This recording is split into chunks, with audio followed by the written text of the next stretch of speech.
Hello everyone, जय हिंद। Welcome to my channel success life. आज हम आपको बीटीएससी यानी कि बिहार तकनीकी सेवा आयोग Bihar ANM auxiliary nursing midwifery का एमसीक्यूज प्रश्न का डिस्कशन करवाएंगे। इसमें मैं मिडवाइफरी सब्जेक्ट से आपको एमसीक्यूज प्रश्न का डिस्कशन करवाऊंगी। इससे पहले मैं इसका एक वीडियो अपलोड कर चुकी हूँ। अगर आप लोग नहीं देखें तो प्लेलिस्ट में जाकर जरूर देख लें। आज दूसरा वीडियो अपलोड होगा।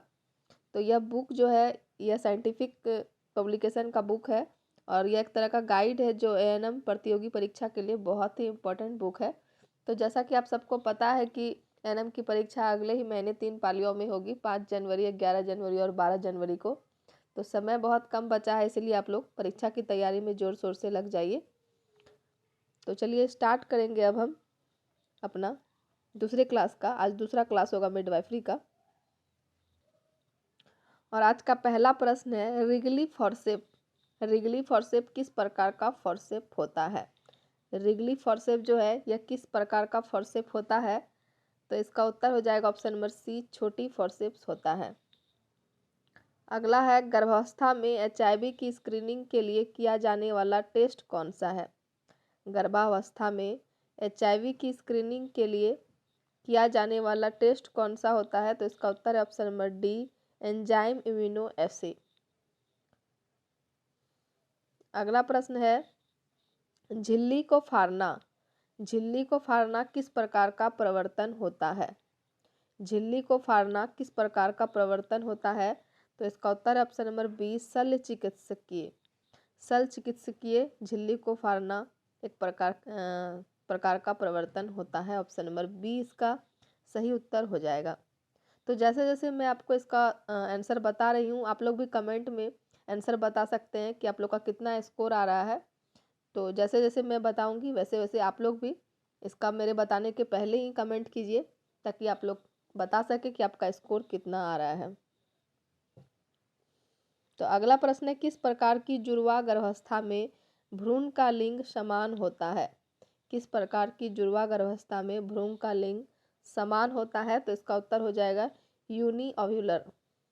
ऑप्शन नंबर बी इसका सही उत्तर हो जाएगा। अगला प्रश्न, निम्नलिखित में से किसमें प्रसव परिवर्तन नहीं करते?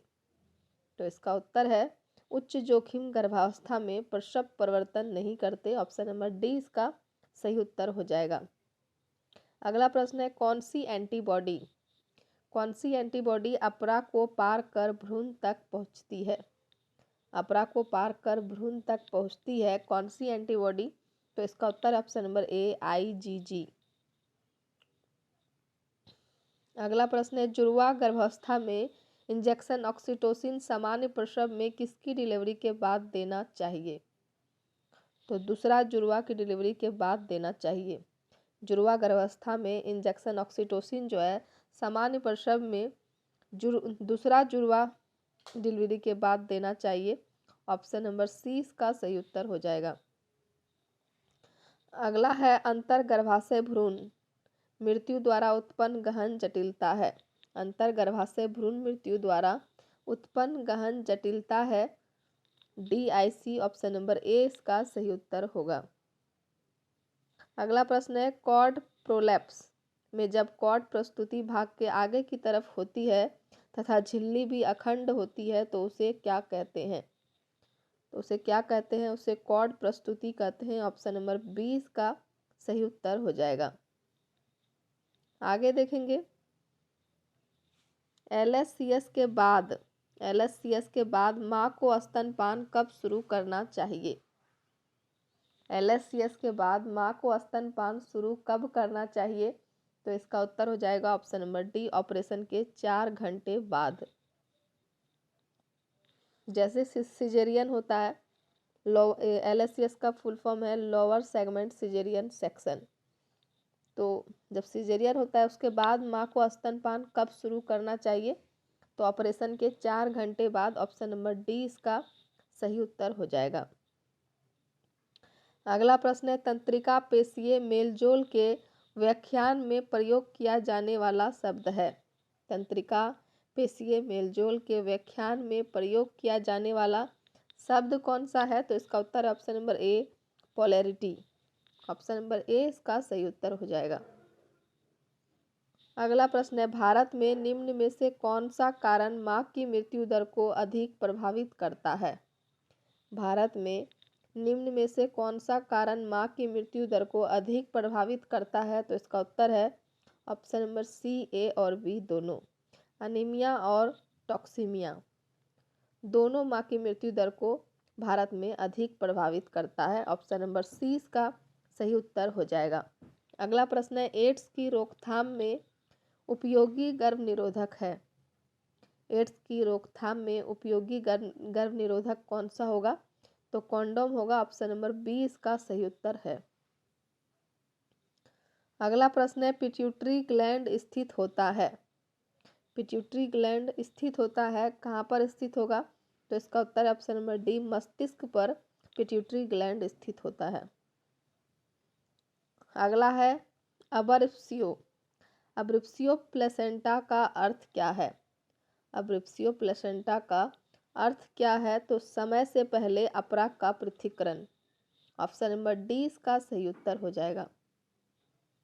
अगला है, अम्बिलिकल कॉर्ड की सामान्य लंबाई कितनी होती है?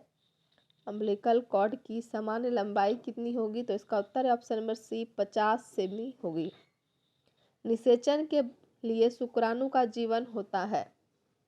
निषेचन के लिए शुक्राणु का जीवन कितना होता है? 48 घंटे। ऑप्शन नंबर डी इसका सही उत्तर हो जाएगा। आगे देखेंगे, भ्रूण का तंत्रिका बनता है। भ्रूण का तंत्रिका बनता है एक्टोडर्म से। ऑप्शन नंबर बी इसका सही उत्तर हो जाएगा। मेनार्की शुरू होने की औसतन आयु कितनी होगी? तो इसका उत्तर है ऑप्शन नंबर ए, 12 से 14 वर्ष। मेनार्की शुरू होने की औसतन आयु 12 से 14 वर्ष और मेनोपॉज की आयु 45 से 50 वर्ष। तो मेनार्की की क्या होगा? ऑप्शन नंबर ए इसका सही उत्तर हो जाएगा। तो उम्मीद करते हैं कि वीडियो आप लोग को पसंद आ रहा होगा। वीडियो अगर पसंद आ रहा है तो वीडियो को लाइक कीजिए, कमेंट कीजिए और ज़्यादा से ज़्यादा शेयर कीजिए। आगे का प्रश्न देखेंगे, गर्भावस्था में अपरा एवं भ्रूण के वजन का अनुपात कितना होगा? गर्भावस्था में अपरा एवं भ्रूण के वजन का अनुपात कितना होता है? तो इसका उत्तर है ऑप्शन नंबर सी, 1:6। 1:6 हो जाएगा इसका अनुपात। ऑप्शन नंबर सी इसका सही उत्तर होगा। अगला प्रश्न है, गर्भावस्था के दौरान एमनियोटिक द्रव की सामान्य से अधिक मात्रा होने पर उसे क्या कहते हैं? गर्भावस्था के दौरान एमनियोटिक द्रव की सामान्य से अधिक मात्रा होने पर उसे क्या कहते हैं? तो इसका उत्तर है ऑप्शन नंबर ए, हाइड्रा एमनियोस कहते हैं। ऑप्शन नंबर ए इसका सही उत्तर हो जाएगा। प्रसव के बाद पहले 6 हफ्ते क्या कहलाते हैं? प्रसव के बाद पहले 6 हफ्ते क्या कहलाते हैं? तो इसका उत्तर है ऑप्शन नंबर बी, प्रसवोपरांत काल कहलाता है। ऑप्शन नंबर बी इसका सही उत्तर हो जाएगा। अगला प्रश्न है, गर्भावस्था के खतरे के चिन्ह निम्नलिखित में से सभी हैं सिवाय किसको छोड़कर? तो सिवाय कब्ज को छोड़कर धुंधला दिखना, निरंतर सिरदर्द का बना रहना, रिट्रैक्शन, यह सभी गर्भावस्था के खतरे का चिन्ह है सिवाय कब्ज को छोड़कर। तो इसलिए इसका उत्तर हो जाएगा ऑप्शन नंबर ए, कब्ज। अगला प्रश्न है, सुनहरे रंग का एमनियोटिक द्रव सूचक है। सुनहरे रंग का एमनियोटिक द्रव सूचक है RH और संगति का। ऑप्शन नंबर सी इसका सही उत्तर होगा।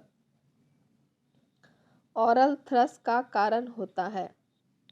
ऑरल थ्रस का कारण क्या होगा? फंगस। ऑप्शन नंबर डी इसका सही उत्तर होगा।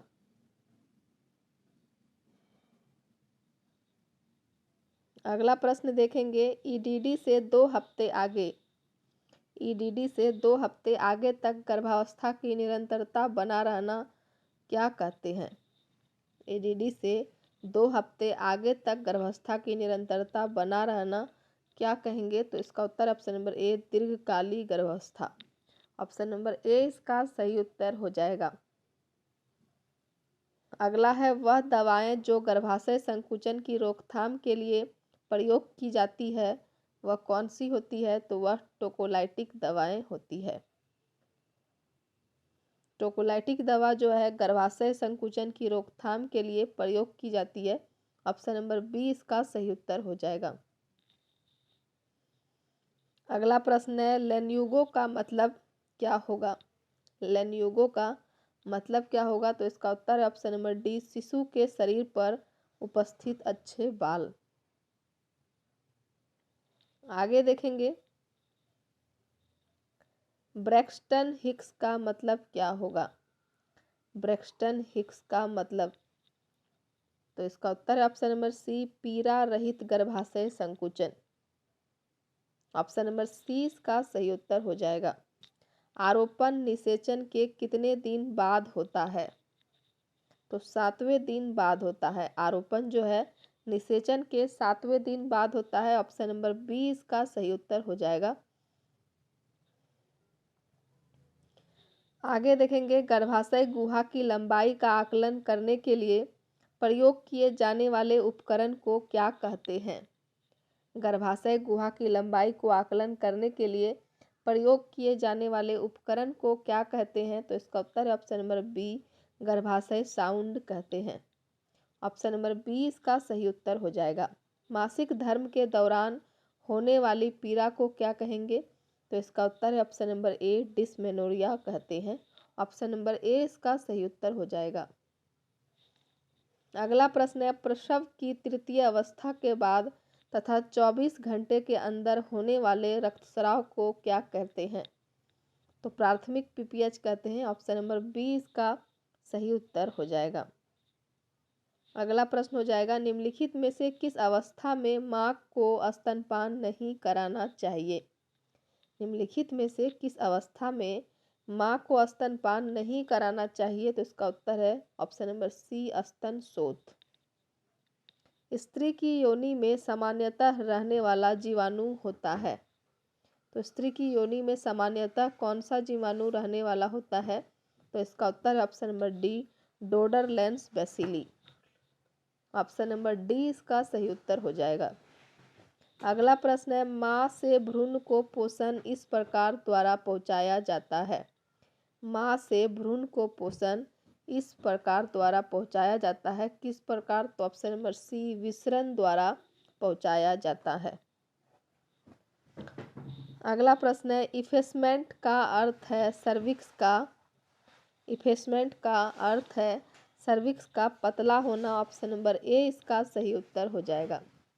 प्लेसेंटा एब्रप्शन में गर्भस्थ शिशु की मृत्यु का कारण क्यों होता है? तो इसका उत्तर ऑप्शन नंबर ए, एनोक्सिया के कारण होता है। आगे देखेंगे, एक महिला में एमसी की अवधि होती है। मेंस्ट्रुअल साइकिल की अवधि कितनी होती है एक महिला में? तो इसका उत्तर है ऑप्शन नंबर डी, 26 से 30 दिन की। अगला प्रश्न है, प्रसव की प्रथम और द्वितीय अवस्थाओं की संयोजित अवधि 2 घंटे से कम होती है तो प्रसव को क्या कहते हैं? तो इसका उत्तर option number B, precipitate labour कहते हैं।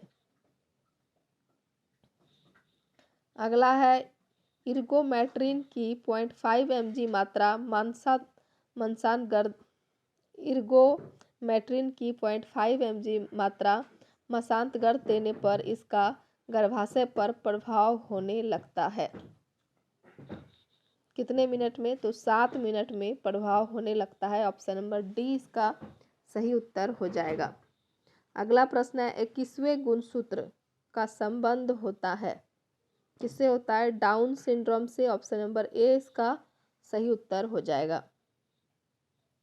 अगला प्रश्न है, गर्भावस्था की वह अवधि जिसमें गर्भवती को प्रातः उपगाई या उल्टियां सी होने लगती है। तो इसका उत्तर ऑप्शन नंबर बी, पहले 4 माह। 24 सप्ताह की गर्भावस्था में गर्भाशयिक आधार का उदर में स्तर होता है नाभि के बराबर। ऑप्शन नंबर बी इसका सही उत्तर हो जाएगा। अगला प्रश्न है, निम्न में से एक को छोड़कर शेष सभी नैदानिक लक्षण गर्भावस्था में खतरे का संकेत देते हैं। तो इसका उत्तर है ऑप्शन नंबर बी, कंस्टिपेशन को छोड़कर। बाकी vaginal bleeding, persistent headache, oedema, यह सभी जो है गर्भावस्था में खतरे का संकेत है। अगला प्रश्न है, अंतर घूर्णन का मान सामान्य प्रसव में होता है। अंतः घूर्णन का मान सामान्य प्रसव में कितना होगा? तो इसका उत्तर है ऑप्शन नंबर सी, 45 डिग्री। निम्न में से कौन सा चिन्ह गर्भावस्था में खतरे का संकेत नहीं होता है? तो स्ट्रिया ग्रेविडेरम जो है यह खतरे का संकेत नहीं होता है। अगला प्रश्न है, अपरा का भार अधिक होता है। अपरा का भार अधिक कब होगा?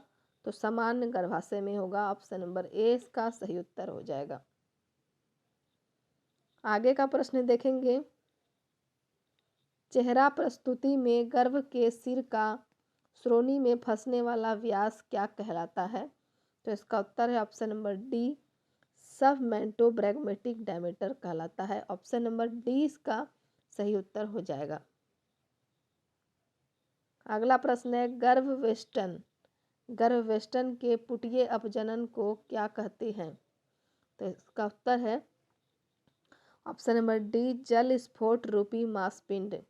गर्भवेष्टन के पुटीय अपजनन को जल स्फोट रूपी मांसपिंड कहेंगे। ऑप्शन नंबर डी इसका सही उत्तर हो जाएगा। स्त्रियों में LH हार्मोन का स्राव होता है, कब होता है? एंटीरियर पिट्यूटरी से। ऑप्शन नंबर ए इसका सही उत्तर होगा। स्त्रियों में LH हार्मोन का स्राव एंटीरियर पिट्यूटरी से होता है। ऑप्शन नंबर ए इसका सही उत्तर हो जाएगा। अगला प्रश्न है, ऑसिपिटो पोस्टीरियर पोजीशन में गर्भ के सिर को घुमाने के लिए उपयोग में आने वाली चिमटी कौन सी है? तो इसका उत्तर है option number C, Kielland's forceps. Option number C इसका सही उत्तर हो जाएगा। अगला प्रश्न है, बच्चे द्वारा स्तन चूसने से स्रावित होने वाला हार्मोन जो स्तनों से दूध का स्राव करता है कौन सा होगा? प्रोलैक्टिन। ऑप्शन नंबर बी इसका सही उत्तर हो जाएगा। प्रसव के समय गर्भाशय के ध्रुवों के मध्य स्नायु पेशीय सामंजस्य क्या कहलाता है? तो इसका उत्तर है ऑप्शन नंबर ए, पोलैरिटी कहलाता है। प्रसव के समय गर्भाशय के ध्रुवों के मध्य स्नायु पेशीय सामंजस्य पोलैरिटी कहलाता है। ऑप्शन नंबर ए इसका सही उत्तर हो जाएगा। अगला प्रश्न है, डोडरलिन्स बैसिली पाया जाता है, कहाँ पाया जाता है? तो इसका उत्तर ऑप्शन नंबर सी, स्त्री योनि में पाया जाता है। डोडरलिन्स बैसिली जो है यह स्त्री योनि में पाया जाता है। ऑप्शन नंबर सी इसका सही उत्तर हो जाएगा। अगला प्रश्न है, भ्रूणीय विकास में गर्भ के तंत्रिका तंत्र का निर्माण होता है। भ्रूणीय विकास में गर्भ के तंत्रिका तंत्र का निर्माण होता है एक्टोडर्म में। ऑप्शन नंबर ए इसका सही उत्तर हो जाएगा। अगला है, असामान्य प्रसव की किस अवस्था में गर्भवती को जानुवक्ष अवस्था में रखना फलदायक होता है? तो इसका उत्तर है ऑप्शन नंबर बी, नालभ्रंश। ऑप्शन नंबर बी इसका सही उत्तर हो जाएगा। आगे का प्रश्न देखेंगे, अस्थानिक गर्भावस्था एक्टोपिक प्रेगनेंसी के फटने से उत्पन्न संभावित लक्षण क्या होगा? तो निचले उदर में अचानक ऐंठन युक्त दर्द होगा। एक्टोपिक प्रेगनेंसी के फटने से निचले उदर में अचानक ऐंठन युक्त दर्द होगा। ऑप्शन नंबर ए इसका सही उत्तर हो जाएगा। अगला प्रश्न है, प्रसव में जुड़वा गर्भों का अधिक प्राप्य खतरा कौन सा है? प्रसव में जुड़वा गर्भों का अधिक प्राप्य खतरा कौन सा है? तो इसका उत्तर हो जाएगा ऑप्शन नंबर बी, रज्जु निकलना। अगला है, गर्भावस्था के समय पाए जाने वाले लिक्वर एमनी की सामान्य मात्रा कितनी होती है? तो इसका उत्तर है ऑप्शन नंबर ए, 700 से 1000 ml। नितंब प्रस्तुति के साथ जुड़ा सबसे बड़ा खतरा कौन सा है? तो इसका उत्तर हो जाएगा ऑप्शन नंबर डी, रज्जु निकलना। नितंब प्रस्तुति के साथ जुड़ा सबसे बड़ा खतरा रज्जू निकलना है। ऑप्शन नंबर डी इसका सही उत्तर होगा। अगला है, वह वायु जब गर्भ की खोपड़ी का ब्रेगमा बंद हो जाना चाहिए, वह कौन सा आयु है जब गर्भ की खोपड़ी का ब्रेगमा बंद हो जाना चाहिए? तो इसका उत्तर है ऑप्शन नंबर बी, 18 महीने में गर्भ की खोपड़ी का ब्रेगमा बंद हो जाना चाहिए। अगला प्रश्न है, गर्भ के सिर का जन्म होता है, गर्भ के सिर का जन्म होता है, इनमें से कोई नहीं इसका उत्तर हो जाएगा, क्योंकि एक्सटेंशन भी नहीं होगा, फ्लेक्शन भी नहीं होगा और क्रॉनिंग भी नहीं होगा। तो इसका उत्तर हो जाएगा ऑप्शन नंबर डी, इनमें से कोई नहीं। अगला प्रश्न है, बच्चा प्रजनन करने वाली सबसे ठीक प्रकार की श्रोणि है, बच्चा प्रजनन करने वाली सबसे ठीक प्रकार की पेल्विस कौन सी होगा? तो इसका उत्तर है ऑप्शन नंबर सी, गोलाकार पर्यंत। ऑप्शन नंबर सी इसका सही उत्तर हो जाएगा। अगला है, बच्चे को इंक्यूबेटर में रखा जाता है क्योंकि, बच्चे को ऊष्मा यंत्र इंक्यूबेटर में रखा जाता है क्योंकि यह शरीर के ताप को सामान्य बनाए रखता है। ऑप्शन नंबर बी इसका सही उत्तर हो जाएगा। आगे का प्रश्न देखेंगे, पश्च पीयूष ग्रंथि से निकलने वाला हार्मोन जो प्रजनन अंगों एवं स्तन कोशिकाओं को प्रभावित करता है। तो इसका उत्तर है option number D, oxytocin. Oxytocin जो है यह पश्च पीयूष ग्रंथि से निकलने वाला हार्मोन है जो प्रजनन अंगों एवं स्तन कोशिकाओं को प्रभावित करता है। अगला प्रश्न है, एक स्त्री ने 16 सेंटीमीटर लंबे और परिपक्व गर्भ को बाहर निकाला है, गर्भ की अनुमानित आयु क्या होनी चाहिए? तो इसका उत्तर हो जाएगा ऑप्शन नंबर बी, 24 सप्ताह होनी चाहिए। अगला प्रश्न है, एक परिचारिका को गर्भावस्था के समय गुप्त शोफ का सुझाव देने वाला लक्षण है, अधिक वजन बढ़ना। ऑप्शन नंबर ए इसका सही उत्तर हो जाएगा। अगला प्रश्न है, गर्भाक्षेप से पीड़ित स्त्रियों की परिचर्या देखभाल होनी चाहिए, गर्भाक्षेप से पीड़ित स्त्रियों की परिचर्या देखभाल होनी चाहिए पृष्ठीय अवस्था में। ऑप्शन नंबर डी इसका सही उत्तर हो जाएगा। अगला प्रश्न है, इफेसमेंट होते समय ग्रीवा क्या हो जाती है? तो ग्रीवा छोटी हो जाती है। इफेसमेंट होते समय ग्रीवा छोटी हो जाती है। ऑप्शन नंबर ए इसका सही उत्तर हो जाएगा। अगला है, पोडेलिक गर्भवर्तन, पोडेलिक गर्भवर्तन में गर्भ को प्रस्तुत होने के लिए बनाया जाता है।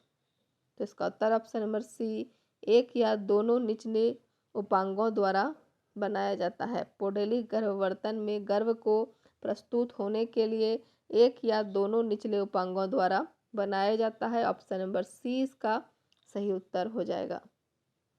अगला प्रश्न है, एंटीपार्टल क्लिनिक में प्रथम बार आई गर्भवती स्त्री का हीमोग्लोबिन 70% है, परिचारिका को समझ लेना चाहिए कि यह अवस्था बढ़े हुए रक्त आयतन द्वारा घटित है। ऑप्शन नंबर बी इसका सही उत्तर हो जाएगा। एंटीपार्टल क्लिनिक में प्रथम बार आई गर्भवती स्त्री का हीमोग्लोबिन 70% है, तो परिचारिका को समझ लेना चाहिए कि यह अवस्था बढ़े हुए रक्त आयतन द्वारा घटित है। ऑप्शन नंबर बी इसका सही उत्तर हो जाएगा। आगे का प्रश्न देखेंगे,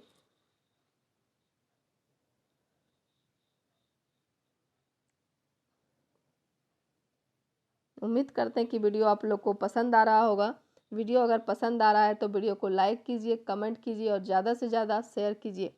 और कमेंट में आप लोग यह भी बताइए कि आप लोग का कितना स्कोर आ रहा है। आप लोग भी हमारे साथ आंसर लगाते चलिए और अपना लास्ट में स्कोर बताइए कि कितना आप लोग का इस सेट में सही हुआ है। अगला है, कौन सा एक स्राव एंटीरियर पिट्यूटरी ग्लैंड का नहीं है? कौन सा एक स्राव एंटीरियर पिट्यूटरी ग्लैंड का नहीं है? तो इसका उत्तर है ऑप्शन नंबर डी, ऑस्ट्रोजन जो है यह एंटीरियर पिट्यूटरी ग्लैंड का नहीं है। अगला प्रश्न है, माँ बनने वाली स्त्री को बताना चाहिए कि दूध एक निम्न स्रोत है। माँ बनने वाली स्त्री को बताना चाहिए कि दूध एक कैल्शियम का स्रोत है। ऑप्शन नंबर ए इसका सही उत्तर हो जाएगा। अगला प्रश्न है, निषेचित अंडे का गर्भाशय की दीवार पर आरोपण किस दिन पूर्ण हो जाता है? तो इसका उत्तर ऑप्शन नंबर बी 11वें दिन पूर्ण हो जाता है। निषेचित अंडे का गर्भाशय की दीवार पर आरोपण 11वें दिन पूर्ण हो जाता है। ऑप्शन नंबर बी इसका सही उत्तर हो जाएगा। अगला प्रश्न है, टर्म पर प्लेसेंटा का वजन लगभग होता है। टर्म पर प्लेसेंटा का वजन लगभग कितना होगा? 500 ग्राम। ऑप्शन नंबर सी इसका सही उत्तर हो जाएगा। टर्म पर प्लेसेंटा का लगभग कितना भाग फीटल ओरिजिन का होता है? तो इसका उत्तर है ऑप्शन नंबर सी 4/5वां भाग फीटल ओरिजिन का होता है। अगला प्रश्न है, पोस्ट मैच्योरिटी के दौरान अग्निओटिक द्रव का रंग होता है। पोस्ट मैच्योरिटी के दौरान अग्निओटिक द्रव का रंग क्या होगा? तो ग्रीनिश येलो होगा। ऑप्शन नंबर सी इसका सही उत्तर होगा। अगला प्रश्न है, गर्भावस्था के दौरान एमनियोटिक फ्लूइड का कार्य क्या होता है? गर्भावस्था के दौरान एमनियोटिक फ्लूइड का कार्य क्या होता है? तो इसका उत्तर है उपरोक्त सभी। यह आघात अवशोषक के रूप में कार्य करता है, यह तापक्रम को समान बनाए रखता है और यह भ्रूण की स्वतंत्रता गति में सहायक होता है। तो तीनों एमनियोटिक फ्लूइड का कार्य होता है, तो इसलिए इसका उत्तर हो जाएगा ऑप्शन नंबर डी उपरोक्त सभी। अगला प्रश्न है, गर्भावस्था के दौरान योनि की पीएच होती है। गर्भावस्था के दौरान योनि की पीएच अम्लीय होती है। ऑप्शन नंबर ए इसका सही उत्तर हो जाएगा। अगला है, गर्भावस्था में ब्रेस्ट में होने वाले फिजियोलॉजिकल चेंजेस क्या होगा? तो इसका उत्तर है ऑप्शन नंबर डी उपरोक्त सभी। ब्रेस्ट के आकार में वृद्धि हो जाती है, निपल्स बड़े तथा उभरे हुए हो जाते हैं और ब्रेस्ट की वैस्कुलरिटी बढ़ जाती है। यह तीनों गर्भावस्था में ब्रेस्ट में होने वाले फिजियोलॉजिकल चेंजेस हैं, तो इसलिए इसका उत्तर हो जाएगा ऑप्शन नंबर डी उपरोक्त सभी। आगे का प्रश्न देखेंगे, निम्न में से गर्भावस्था का महत्वपूर्ण लक्षण कौन सा है? निम्न में से गर्भावस्था का महत्वपूर्ण लक्षण कौन सा है? तो इसका उत्तर ऑप्शन नंबर सी, महिला जो कभी लैक्टेटेड नहीं रही उसके ब्रेस्ट से सिक्रीशन स्क्वीज किए जा सकते हैं। महिला जो कभी लैक्टेटेड नहीं रही उसके ब्रेस्ट से सिक्रीशन स्क्वीज किए जा सकते हैं, तो यह गर्भावस्था का महत्वपूर्ण लक्षण है। ऑप्शन नंबर सी इसका सही उत्तर हो जाएगा। अगला प्रश्न हो जाएगा, स्वस्थ महिला में संपूर्ण गर्भावस्था के दौरान वजन में लगभग कुल कितनी वृद्धि हो जाती है? तो इसका उत्तर ऑप्शन नंबर डी 11 किलोग्राम वृद्धि हो जाती है। प्रेगनेंसी में लगभग कुल कितना ब्लड वॉल्यूम बढ़ जाता है? तो इसका उत्तर है option number C 1500 ml blood volume बढ़ जाता है। अगला प्रश्न है, कौन सा कथन सत्य नहीं है? कौन सा कथन सत्य नहीं है? तो इसमें देखेंगे, पहला कथन है गर्भावस्था के दौरान कार्डियक आउटपुट बढ़ जाता है, यह कथन सत्य है। गर्भावस्था के दौरान स्ट्रोक वॉल्यूम भी बढ़ जाता है, यह भी सत्य है। गर्भावस्था के दौरान हार्ट रेट कम हो जाती है, यह कथन हमारा सत्य नहीं है। बाकी गर्भावस्था के दौरान वेनस प्रेशर बढ़ जाता है, यह भी सही है। तो इसमें गलत कौन सा है? ऑप्शन नंबर सी गलत है, तो इसलिए इसका उत्तर हो जाएगा ऑप्शन नंबर सी। अगला है, भ्रूणीय विकास के दौरान दोनों वृषण कोष में डिसेंड कब तक हो जाते हैं? तो इसका उत्तर हो जाएगा ऑप्शन नंबर डी 40 सप्ताह तक हो जाते हैं। भ्रूणीय विकास के दौरान दोनों वृषण कोष में डिसेंड 40 सप्ताह तक हो जाते हैं। ऑप्शन नंबर डी इसका सही उत्तर हो जाएगा।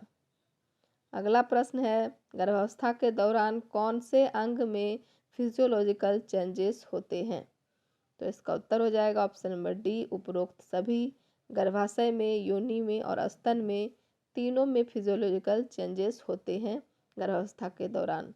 तो इसलिए इसका उत्तर है ऑप्शन नंबर डी, उपरोक्त सभी। अगला प्रश्न है, गर्भावस्था के दौरान संरचना हार्मोन निर्माण के लिए शक्ति गृह के रूप में कार्य करती है।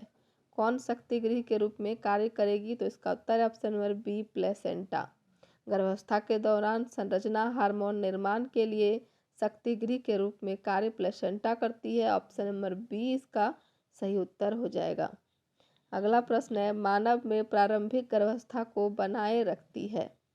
कौन बनाए रखती है? Corpus luteum. Option number B इसका सही उत्तर हो जाएगा।